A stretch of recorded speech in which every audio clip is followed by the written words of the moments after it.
Olá, está começando mais um Recorte Jurídico, edição especial aqui em Fortaleza, participando da imersão voltada para advogados criminais. Mas olha só, você sabia que tem advogados que atuam também em outras áreas que estão aqui? E para falar sobre isso, eu trago aqui a doutora Ivonete Bezerra, que além de ser advogada criminal, com grande atuação aqui no estado, ela também atua na área de família. Doutora, seja muito bem-vinda ao Recorte Jurídico.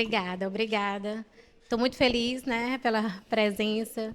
Estou muito feliz também de poder conversar um pouco com você aqui. Excelente. Eu tenho muita coisa para perguntar aqui para a doutora e eu vou começar com a seguinte indagação. O que levou Ivonete Bezerra a ser advogada e por que atuar nessas duas áreas? Por exemplo, área de família, área criminal, e como conseguir dar conta de duas áreas que exigem tanta prática e tanto empenho? Verdade. É uma área bem, assim, difícil, né, e exige muito do advogado, né, porque são duas áreas que realmente você precisa ter empatia. Aliás, a advocacia em si você precisa ter empatia, né? Pronto. No primeiro momento, quando eu pensei, né, em fazer direito, eu quis ser juíza, queria ser juíza. Olha aí. Eu queria ser juíza. Mas aí, com o tempo, aí eu... Não, vou começar a advogar. Logo me formei, não, vou começar a advogar. E aí eu me apaixonei pela advocacia. Aí pronto, o sonho de juíza ficou lá para trás. Ficou para trás. Graças a Deus que é bom que o Estado ganhou uma excelente advogada, né? Pois é. E aí, quando eu me formei, aí eu decidi me especializar na área de família. Né? Então, era uma área que eu realmente já gostava. E, posteriormente, o que aconteceu para eu poder depois me tornar advogada criminalista? Foi quando um cliente da área de família acabou sendo preso. Nossa, conta isso daí pra gente. E aí, o que aconteceu? Posteriormente, quando ele viu, né, que estava numa situação bem complicada e que ele tinha a certa confiança também, né, por eu ser advogada dele há muitos anos, ele disse, eu quero que você seja minha advogada. Eu disse, olha, mas eu não sou especialista nessa área. Ele, não, mas você consegue. Ele disse, deixa, eu confio em você. E aí, pronto, eu comecei a estudar o processo dele e, a partir daquele momento, eu me apaixonei. Me apaixonei pela execução penal. E aí, foi nesse momento que eu decidi me especializar em prática criminal. E aí, pronto. Já vai fazer eu já sou advogada há 10 anos, mas na área criminal vai fazer 6 anos que eu estou atuando. Parabéns, doutora. A gente está num evento que fala muito sobre habeas corpus. Eu queria saber a sua opinião sobre participar de eventos como esse. Pronto. Esses eventos são bastante importantes. Além do conhecimento, né, que a gente pode adquirir a mais, é importante um network também, né? Porque a partir desse momento a gente consegue fazer novas parcerias, né, conhecer novas pessoas, novas amizades. Então, eu acho bastante importante. Inclusive, eu acho bastante importante a gente participar desses eventos, não só quando a gente se torna advogado. Desde o início mesmo, assim, que a gente já começa a exercer, né, a profissão, ou até mesmo a iniciar o curso de Direito, eu acho bastante importante a gente já se adentrar, já iniciar nesses eventos, né? Excelente. Você disse que começou atuando na área de família. A área de família é uma área assim, gigantesca, né? Eu acredito que vem casos de todos os assuntos possíveis. Sim. Mas geralmente quais são os casos que você mais se envolve, que geralmente chega de maior demanda no seu escritório? Pronto. Em relação ao divórcio e a pensão alimentícia, né? Que é a ação de alimentos, são os realmente que aparecem mais no escritório. Então essas são as duas demandas que geralmente geram mais. Em relação à pensão alimentícia, às vezes chega muita dúvida para a gente lá no nosso Instagram, que a gente, devido ter essa oportunidade de rodar o Brasil inteiro fazendo entrevistas, as pessoas elas enxergam também o Recorte Jurídico como se fosse quase um escritório. Então, assim, a gente recebe por dia milhares de perguntas sobre assuntos. Kennedy, o genitor do meu filho não quer mais contribuir com alimentos, a gente não tem nada formalizado, mas ele simplesmente parou e não quer mais contribuir, eu estou precisando. Qual o primeiro passo que a mãe ela deve tomar quando isso acontece? Pronto. E, inclusive, eu oriento muitas minhas clientes, né, em relação a isso. A questão do acordo verbal, ele não tem validade jurídica. Né? Então, assim, realmente é entrar com ação de alimentos, né, judicialmente, ou até mesmo fazer um acordo com o pai e a gente só homologar. Então, é bastante importante. Por quê? Enfim, um exemplo, né? O pai faz um acordo ali com a mãe, né, verbal. De boca, de popularmente boca, falando, é né? aquele acordo de boca conhecido. E é o que acontece naquele momento. Ele deixa de pagar a qualquer momento. Ela não vai ter como executá-lo, entrar com a ação e realmente até pedir os retroativos, os valores que ele deixou de pagar. Então, infelizmente, não tem como executar ele, né? E aí o quê? Aí ela acaba não tendo como nenhuma garantia jurídica. Entendi. Então, nesse caso, o que eu sempre oriento, não faça acordo nenhum de boca. Realmente entre judicialmente, com ação de alimentos, né? Porque qualquer coisa acontecer, né?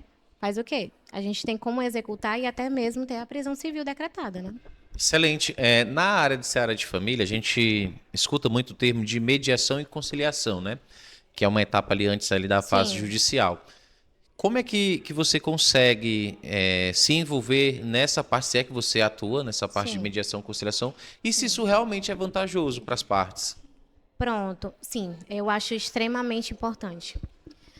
Na própria audiência mesmo, ou até mesmo antes da audiência, eu tento até conversar com as partes, Aham. né? Tento conversar com o pai, com a mãe, a gente tentar ver se a gente consegue realmente a gente ter aquele acordo, formalizar antes mesmo de iniciar uma audiência. Porque muitas vezes a gente consegue, e é bastante Sério? importante, né? Porque realmente, se a gente às vezes esperar o judiciário, muitas vezes a gente infelizmente não tem uma eficácia logo imediata. Então, Demora, né? demora demais. Então, muitas vezes eu consigo, sim, na própria audiência mesmo, como tem de conciliação, ou até mesmo anteriormente, conversando com o pai, com a mãe, né, com as partes entre si. Olha, a gente recebeu semana passada uma pergunta lá no nosso direct e eu estava esperando o momento certo para fazer essa indagação. A gente recebeu a seguinte mensagem: Olá, me chamo Fulano de Tal, separei recente, tenho uma criança, foi fruto desse casamento que ele tem a idade de 4 anos e eu quero que a mãe dele pague pensão alimentícia. Existe essa possibilidade? Como é que isso pode acontecer? No caso do pai, Do pai o pai, receber a pensão alimentícia da mãe. mas ele tem a guarda da Sim, ele criança? está com a Sim, criança. sim, pode, sim. Independentemente disso, né? Ou ser pai ou ser mãe. Quem tem a guarda, que detém a guarda, o cuidado, ele pode sim pedir para o outro genitor, a genitora que realmente faça o pagamento da pensão alimentícia. Independente de ser homem ou mulher. Olha aí, já fica a dica e a resposta, né? Sim, Eu achei perfeito. engraçado assim, porque engraçado não, achei curioso, porque a gente com certa frequência a gente vê mais o contrário, né? A Sim, mulher sim. entrando ali com Mas execução. existe sim, inclusive tem ações assim que também atuam, que chega o pai, tem a guarda, o cuidado mesmo, né, com aquela criança, e que requer. Excelente. Se você pudesse dar um conselho para um advogado que está iniciando agora e assim como você quer obter um resultado semelhante ao seu, que são 10 anos, não são 10 Já dias, faz um né? bom Então, tempo, assim, já já faz um passou por bom tempo. muita coisa, já Sim, trilhou aí muitos caminhos. muita coisa. E se você pudesse dar um conselho para o jovem advogado, o que você daria?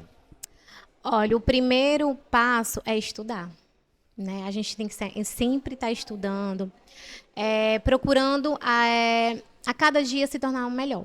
E o outro fato é aprender a ter empatia. A gente, antes mesmo de a gente ser um bom advogado, a gente precisa ser um bom ser humano, né? Então, é isso que o conselho que eu dou. Excelente. Estudar e primeiro a gente tentar ter empatia pelo próximo. Porque se a gente não tiver empatia pelo próximo, a gente não tem como consegue ser um bom advogado. Excelente. Eu estou nessa luta, né, de criação de conteúdo há muito tempo. E uma coisa que eu percebi que evoluiu bastante foi a presença da advogada em eventos jurídicos. Eu acho que hoje o recorte jurídico ele tem meio a meio. Acho que 50% foram homens, 50% foram mulheres. Isso. E era uma realidade que é totalmente diferente há anos atrás, quando eu comecei, em que os homens representavam 80% do meu público. Do meu público, eu falo assim, de entrevistados. Eu ia para evento, eu tinha Verdade. 4, 10 mulheres no máximo, e hoje tudo homem. Então eu queria que você falasse um pouquinho, assim, um pouco sobre esse crescimento da mulher no mundo jurídico e os desafios. Se é que você acredita que existe o desafio em advogar por ser mulher. Sim, sim, existe muitos desafios.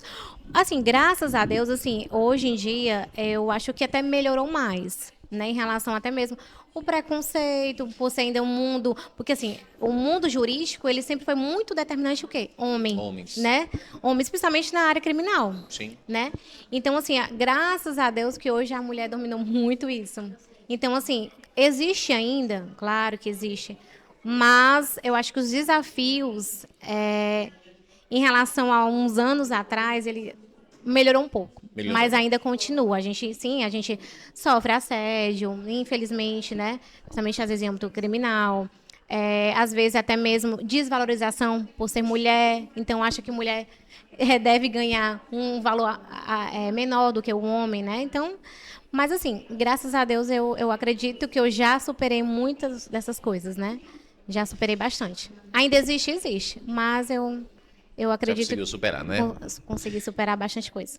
Doutor, eu quero agradecer muito a sua participação aqui no Recorte Jurídico. Acredito que você trouxe Eu que muitos apontamentos agradeço. interessantes. Muito obrigada, eu que E agradeço. eu achei muito legal a nossa conversa. Eu tenho certeza que quem está do outro lado também gostou e ficou com aquele gostinho de quero mais. Para lhe acompanhar, né, o seu dia a dia de trabalho, existe alguma rede social? Sim, algum você canal? pode colocar lá a doutora Ivonete Bezerra e me seguir lá no Instagram. Também tem algumas dicas jurídicas também. E eu acredito que quem for acompanhar vai gostar. Olha aí, perfeito. Esse foi mais um Recorte Jurídico aqui em Fortaleza. E já sabe, quer ficar por dentro de tudo que acontece no mundo jurídico? Segue a gente nas nossas redes sociais, lá no Instagram, Recorte Jurídico, no Spotify e o nosso canal oficial no YouTube, Recorte Jurídico. Lembrando também que colocamos muito bastidor, muita coisa divertida lá no nosso TikTok. Toda semana eu tô aqui aguardando por você. Tchau, tchau.